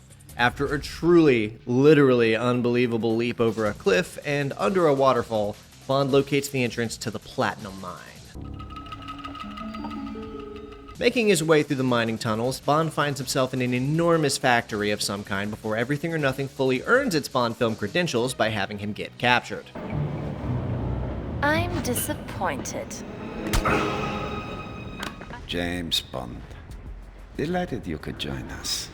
Bond and Diablo have a back-and-forth discussion in typical villain monologue form as he elaborates on his plan to unleash his so-called Platinum Army of nanobots onto the Kremlin in Russia, allowing him to supposedly take over the country somehow. I don't really know if that would work.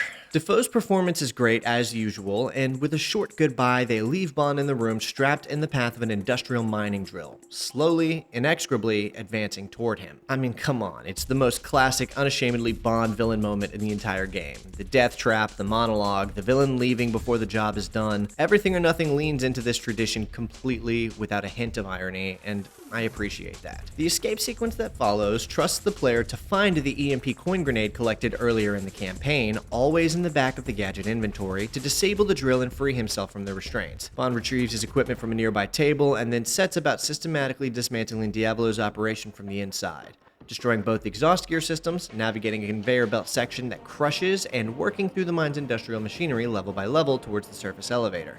And it sucks. It's another of the game's missions that I just wasn't enjoying very much, that got repetitive and tedious fairly quickly. The mine environment is okay enough. I don't hate it or anything, and it's done about as well as a section like this probably could have been, I suppose, but something about it just lacked the kind of cinematic flair that so many of the other levels seem to have. It's not as bad as the previous boss battle mission I was complaining about by any means, and I have to admit that this feels very much like something we would see in a Bond film, so it's not like it's out of place either. Something wasn't really clicking for me with this one. I don't know, like I said, I don't hate it, but the honest truth is that these later missions get increasingly worse because the aiming becomes inconsistent to handle the combat in a satisfying way when there's so many enemies on screen, and this auto-aiming issue is going to become a lot worse in some upcoming levels. We're getting there. The mission ends with Bond reaching the surface elevator and escaping the mine as it begins to collapse behind him, then linking back up with Serena, who is waiting in a helicopter to extract him from the collapsing Peruvian mine shaft.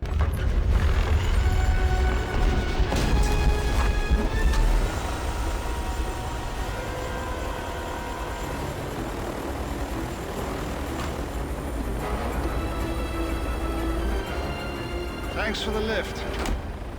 I can take over from here. Where are we going? Ever been to Moscow? So this is baseless speculation on my part, but something about this cutscene makes me feel like they wanted to do another helicopter mission here, since Bond is now in one that looks exactly like the one we were flying earlier in the game, but maybe they didn't have time to actually make it? I don't know, you let me know what you think in the comments. Anyways, it's time to go to Moscow, the game's fourth and final location, and where we'll start this mission aptly titled The Platinum War. The nanotechnology is destroying their weapons. The Platinum has made our tanks invincible. First, we take over Russia. Then we unleash our little nanobots on the world. Launch the second wave!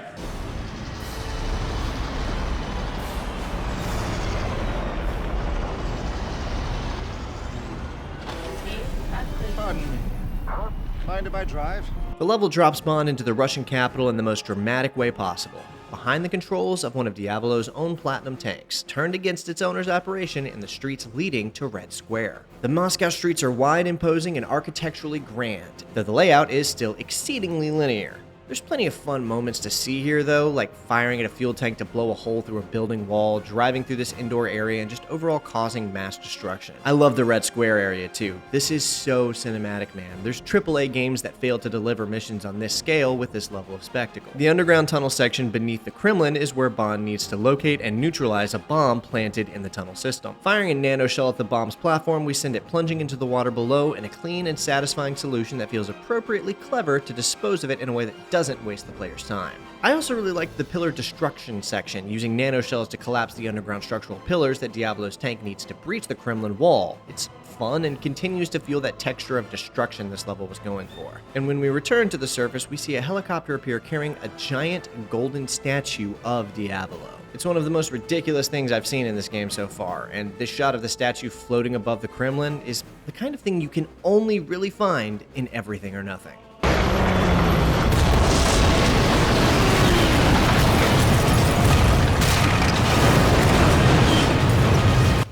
Bond, we've traced Diablo's transmission to a location deep underground. It appears to be directly below the tank storage warehouse. I know the location. I'm heading there now. This mission is where the game manages to produce one of the more complex and ambitious combat arenas, and also, in places, one of its most frustrating. Bond has made it into the Kremlin and found a decommissioned nuclear missile silo buried hundreds of feet beneath the building, now quietly repurposed by Diablo as the delivery mechanism for his nanotech warheads. To get down there, Bond has to rappel the full length of a massive elevator shaft, and the shaft is neither empty nor welcoming. Automated sentry guns are mounted in the walls at intervals, tracking Bond as he descends, and the shaft is also crisscrossed with laser grids that have to be navigated around carefully. This is yet another one of those sections where the game's auto-aiming system gets back into its worst habits. Turrets that are positioned awkwardly relative to Bond's rappel point and on-foot position, lock-on that occasionally makes baffling decisions about priority targets, the whole familiar suite of complaints that we've been seeing become increasingly more prevalent as the game progresses. When it sometimes works, it is tense and exhilarating, but when it more often than not doesn't, it's the kind of thing that sends you back to a checkpoint wondering why the auto-aiming is refusing to cooperate. Once that's done and the lift begins to descend again, Nadanova shows back up to remind the player how much she needs to die.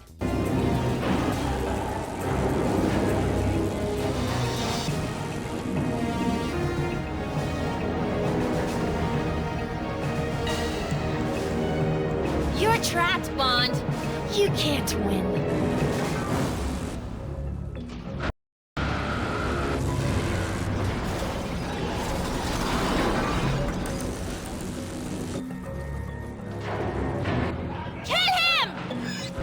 To get the platform moving again, Bond has to shoot out the brake, sending it into a free fall, an enormous elevator the size of a small building plummeting down a shaft deep underground. And then, of course, Jaws appears armed with a flamethrower. This is the third and final time the game deploys Jaws, and the developers clearly wanted to make this encounter feel definitively different from the previous two. The train fight was melee focused, the second one was a vehicle mission, but this one gives Jaws industrial fire equipment backed against the wall of a falling elevator platform. Though it is still a video game after all, which means of course we're just going to shoot the fuel tank on his back as a vulnerability. Compared to that Yayakov boss fight we got, this one is far more enjoyable to play mechanically, but I'm honestly just sick of Jaws at this point. I gotta talk about his inclusion in the game for a second, because personally, and I know I might get some hate for this, but I think it was a mistake. No disrespect to the actor Richard Kiel, may he rest in peace. His performance was golden in the films, and I really hope he was well paid for his likeness here too. But narratively speaking, this is clearly just bringing the character back in a way that makes no sense in consideration of his arc in Moonraker, where he gives up his criminal life for love with his girlfriend Dolly. This game is overflowing with fan service, much of which I enjoy, but Jaws' narrative inclusion is more than forced, and it even goes against his film counterpart's character arc, and thanks to this game being a sequel to A View to a Kill, we're obviously expected to believe the more films are canon to this game. Still, it's a fun battle. Once Jaws is dealt with, Bond spots an aircraft ejector seat and uses it to eject straight up out of the shaft, rocketing past the falling platform and parachuting safely down into the bunker below while the elevator crashes and explodes behind him.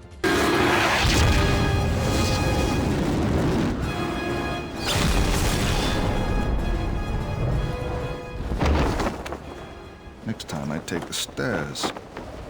We have reached the bottom, literally. Hundreds of feet beneath the Kremlin at the base of a nuclear missile silo that nobody was supposed to know existed. We've landed on the wreckage of a falling elevator platform, and Jaws has disappeared, somehow. And there are still missiles to deactivate. Red Underground is the game's third to last mission, and I'd call it the game's last enjoyable one. After the vertical chaos of the last level, the game drops the pace back to something more grounded, but the encounter density here is the highest it has been at any point in the entire campaign. So far, anyway. Long corridors, heavy blast doors, industrial machinery, the art direction here is doing real work, and it gives the mission a sense of weight that the more visually varied earlier levels didn't always manage to achieve. I love the red and black feeling of the commie headquarters here, and the giant wall with the hammer and sickle feels both supervillain and Soviet Union. But I repeat myself.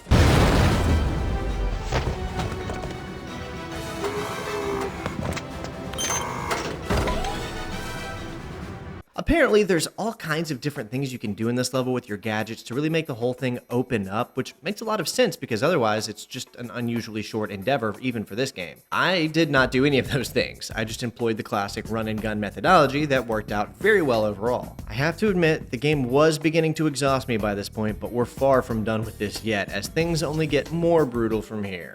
I often cut these cinematics up to not waste your time as the viewer, but I need to just let Dafoe have his day in this role. Mr. Bond,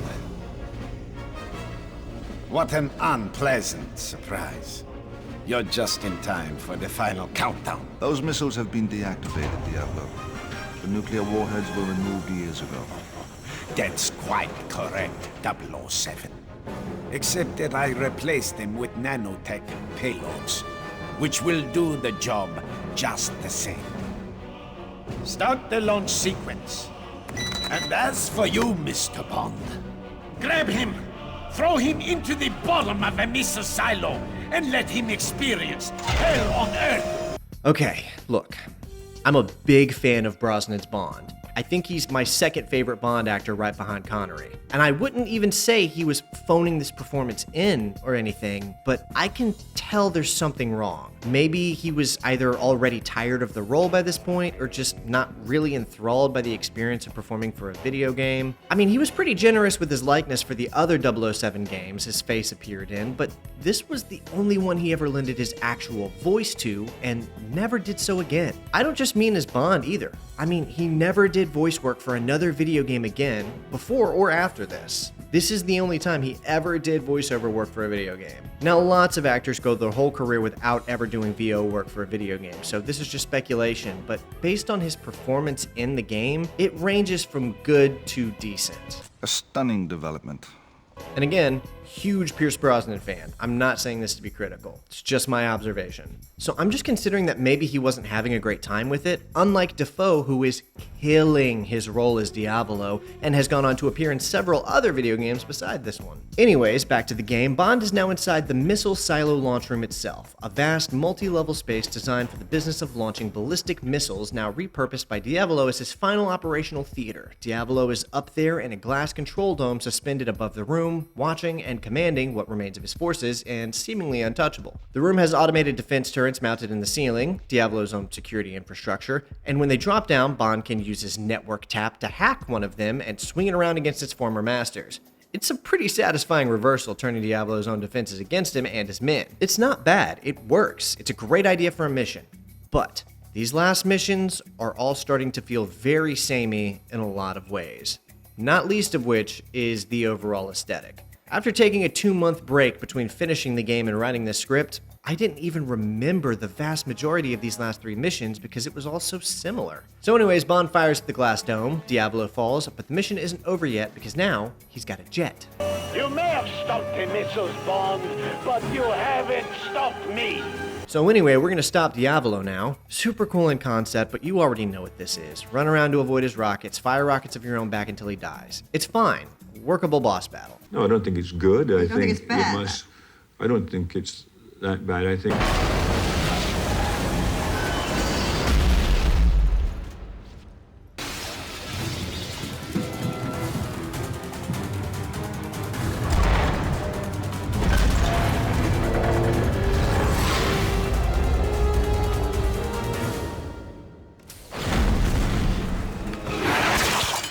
Okay, so after rewatching this cutscene in the editing phase, I only then realized how funny it is. Look at some of these scenes again and the way they're timed, and I think you'll see what I mean.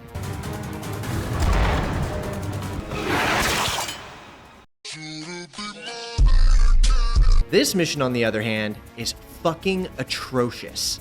Just awful. The actual worst mission of the game, to the point where there's almost nothing redeeming about it. And to make matters worse, it's not only the final mission of the game, it's the title mission too, called Everything or Nothing. A fantastic mission named to end things off on if the mission itself wasn't terrible. There are moments here that work. But by this point in the campaign, I've been fighting through enemies continuously for multiple missions, my patience for the shoddy auto-aiming system is essentially in the negative numbers, and Everything or Nothing as a final mission is expecting me to do more of the same thing I've been doing for most of the game without offering much that's new or surprising in return, and instead just saturating the environment and enemies as if making it more tedious is akin to making it more challenging. And this warehouse section is really the mission's biggest problem. The encounter density here is the highest in the entire game. Guards around every corner, enemies spawning from multiple directions simultaneously, rocket launcher wielding soldiers tucked into elevated positions where the auto-targeting will gleefully prioritize literally anyone else in the room before locking onto them. You know what? The game has earned the right to be difficult at this point. That's fine. But there's a difference between difficult and tediously frustrating, and the warehouse section tips uncomfortably towards the latter. It doesn't feel like I'm being challenged by clever design here, it's just reliance on volume. I found myself just trying to bypass entire sequences by employing the nano cloak gadget. And I wish I could say that after this the game was able to stick the landing, but honestly, once we fight our way through the warehouse and find Diavolo, who's still alive somehow, running to launch his missile full of nanobots, well, it's a pretty big letdown of a finale. This is where you die.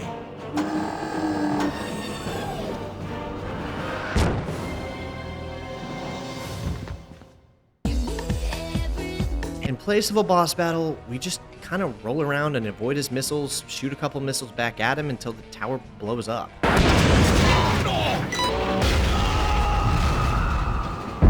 And then we make a dash for the anti-air turret, conveniently located right beside us, to save the world.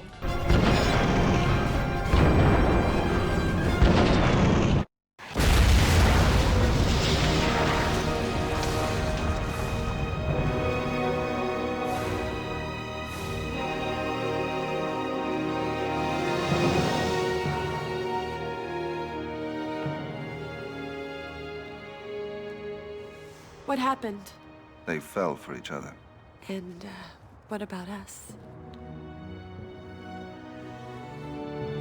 Oh, James. What was that for? Call it a hint of bigger things to come. I genuinely feel bad that Brosnan's final line ever delivered as 007 is that. That actually may have been why he retired the role right there. Here's the thing. I hated that ending, and it's because the game is kind of suffering from its own success. The insane, high-octane action levels the game delivers across its first two acts are so incredible that this ending somehow feels lackluster in comparison. It's just as good, if not better, than the last level of every other Bond game I've looked at so far, but feels significantly more disappointing in comparison only to itself and its own potential. It's possible I was just frustrated by the poor design of the final warehouse battle leading into the finale, but I was really hoping for something more interesting for an in-game boss battle? Well, Evan, how would you change it? I know for a fact you're definitely asking on the other side of the screen, and, well, I'm glad you did ask. What we needed was a Kojima-style fistfight against Diavolo on top of that tower or something.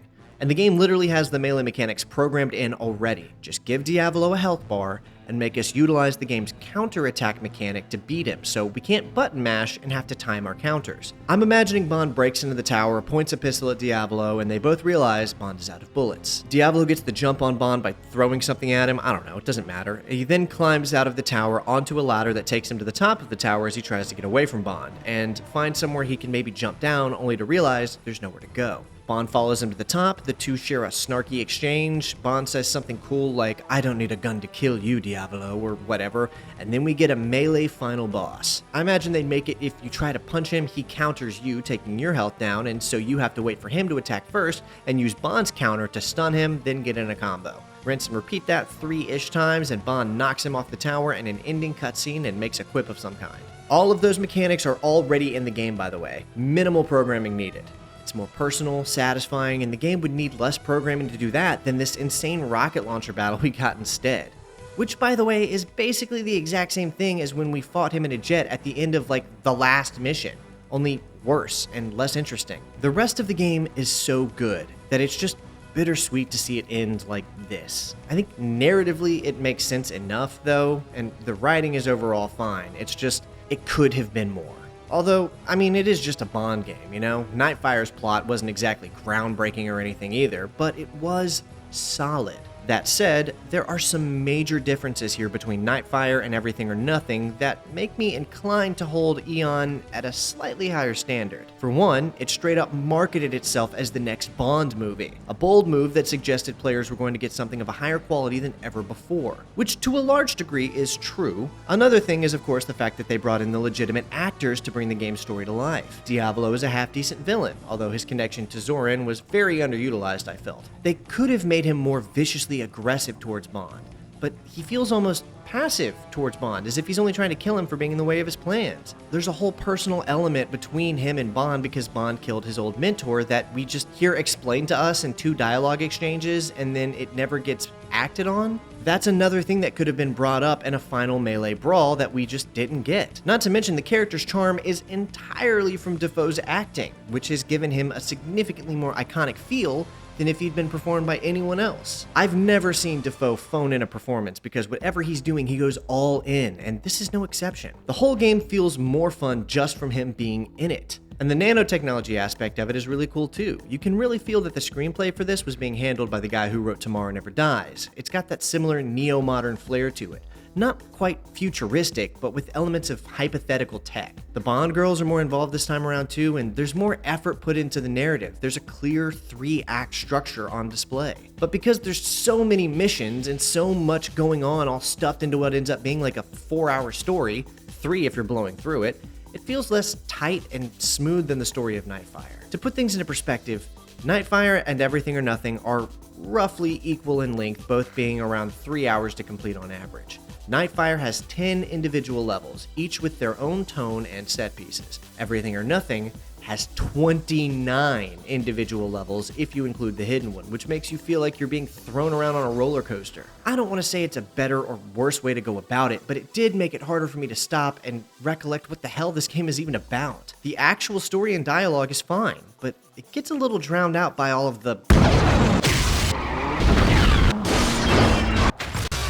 nanobots. Nanobots. Nanobots. So just like most of the other Bond games we've talked about so far, Everything or Nothing does of course feature a multiplayer functionality, and included within that mode, the first ever standalone cooperative campaign in a 007 game. This is the feature that this game is perhaps most known for, to be honest, but there was a bit of an issue with my coverage of it, unfortunately, in that I'm just one guy, and I don't live anywhere near anyone else who I know that would want to run through this with me. So my British friend Jar flew all the way from his homeland of England just to sit down and play a few missions of this with me. Okay, that's not true. This trip was lined up for months already, and I actually just conscripted him into playing a bit of it with me opportunistically while he was here, but I digress. As it turns out, the game's co-op is mad difficult.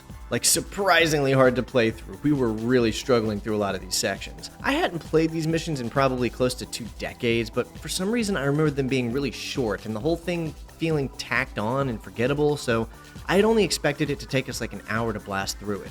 Well, it took us way longer than that, and we only managed to get like halfway through it, but the good news is, there's not really that much to talk about here. There's a few different characters you can choose to play as, and the missions presumably tie into the game's plot in a kind of side tangent way, but to be honest, they're just a collage of shooting arenas to play with a friend. There's some competitive modes too, but there's no bot functionality or anything, and I feel like I've spent enough time on this game already, so I'll just leave it at that. It's fine, but fairly unremarkable, I'd say. Although at the time, it was kind of a big deal that players could utilize the PS2's online functionality to play these missions online, which the Xbox and GameCube versions didn't have, so that's pretty cool. A platinum idea. Now, let's very briefly talk about the music.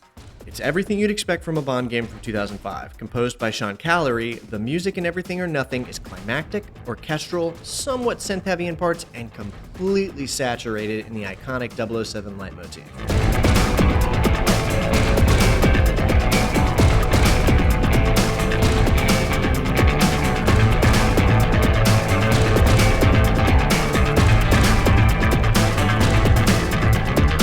That being said, other than being outstandingly high quality and well composed, I don't have much else to say about it. It's everything it needed to be in order to escalate the experience to the level it needed to match what the player was seeing on screen. But there's still the matter of that GBA iteration I brought up earlier, so let's take a quick look at that now. Unlike my previous coverage of mobile iterations of these Bond games, I did not do this one mission by mission along with the primary game, and the reason is because it's just too tedious for how little these versions matter, and I just feel like it didn't flow very well that way. So instead, I'm talking about it here, and this turned out to be the right call because not only is it far shorter than the main game, it's also just really different overall. When I started loading in to try this game for the first time, I initially thought to myself something along the lines of, there's no way this can be worse than Nightfire for the GBA or The World Is Not Enough for the GBC. And thankfully, I was right. This version is miles better than anything those two were attempting.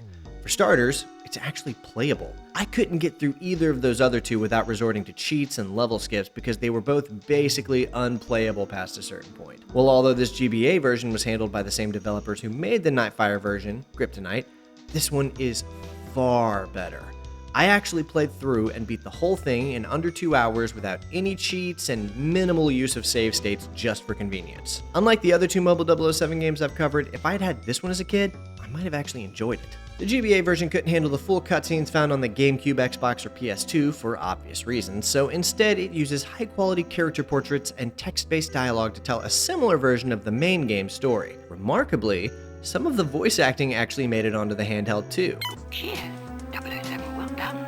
Hearing Pierce Brosnan and Judi Dench's voice come out of tiny GBA speakers in 2004 must have made it super immersive. Narratively, it's similar but different.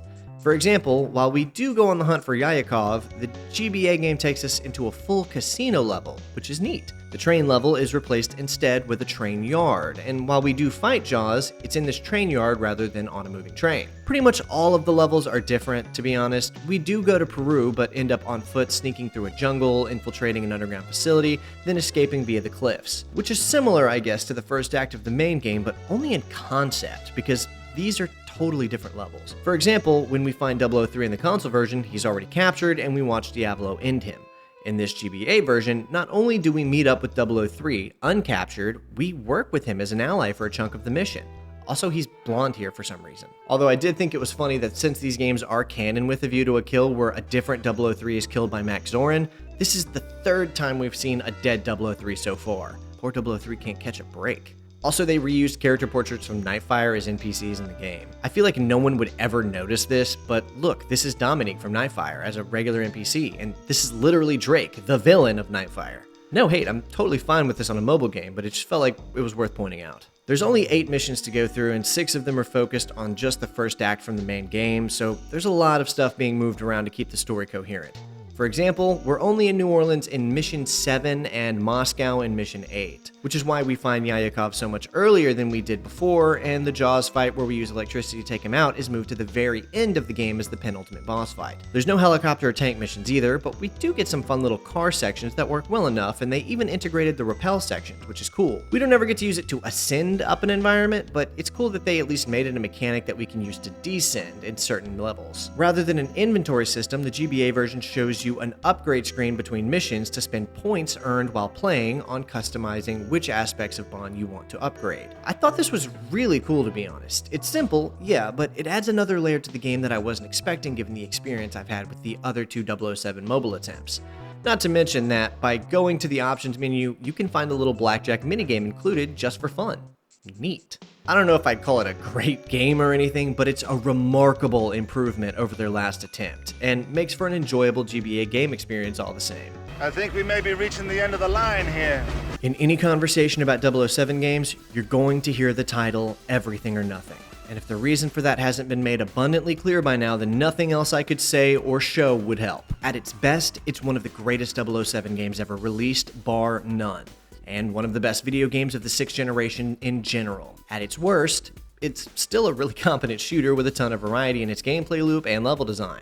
I mean, we're talking about the same guys who would go on to make Dead Space. Obviously, it's going to be a high-quality product. There was also an intended sequel being developed to follow this one up, bringing Brosnan back to the role and presumably continuing the story they started here. And we even have a concept cutscene that got dropped a while ago from the initial pitch under the working title, James Bond 2005. We see a younger looking Brosnan here resembling his GoldenEye era look, which has sparked speculation that they were considering making it more of a prequel or something. But shortly after this, Brosnan stepped down from the role of Bond officially, and the team would abandon this idea entirely, opting to adapt a much older Bond film in the form of From Russia with Love by bringing Sean Connery back to reprise his role as Bond one last time. But that's a topic for another time.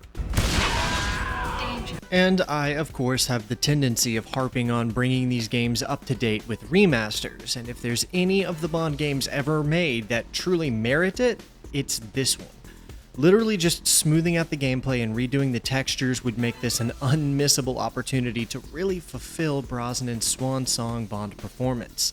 You've got Dafoe, you've got Cleese, Dench, Brosnan. This is money in a remaster waiting to happen. I mean, it really could use a graphical touch-up and maybe smooth over the gameplay a little bit, bring it to PC, and you don't even need to bother with the multiplayer, just get the single player done. So I'm not holding my breath, but in this new culture of remakes and remasters, when I cover an older game, I always try to bring up whether or not I think it deserves to have one, and this game definitely deserves a remaster. Not a remake, because you've already got the performances there, here, and they're fine, so just a remaster would do. Whoever owns the rights to this and isn't doing it needs to correct that as soon as possible. And since I'm pretty sure that would be EA, that doesn't give me much hope, as their Dead Space remake didn't do the numbers they wanted, which means they probably gave up on the idea altogether, especially for a game like this. As for this game, it really is a complete testament to what it looks like when a developer goes all in on their idea. The title, Everything or Nothing, is metatextual in multiple ways, being referential to Eon Productions, the studio who has handled Bond for decades, and also a statement from EA Redwood Shores, who were planning to give this game either everything they had or nothing at all.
me.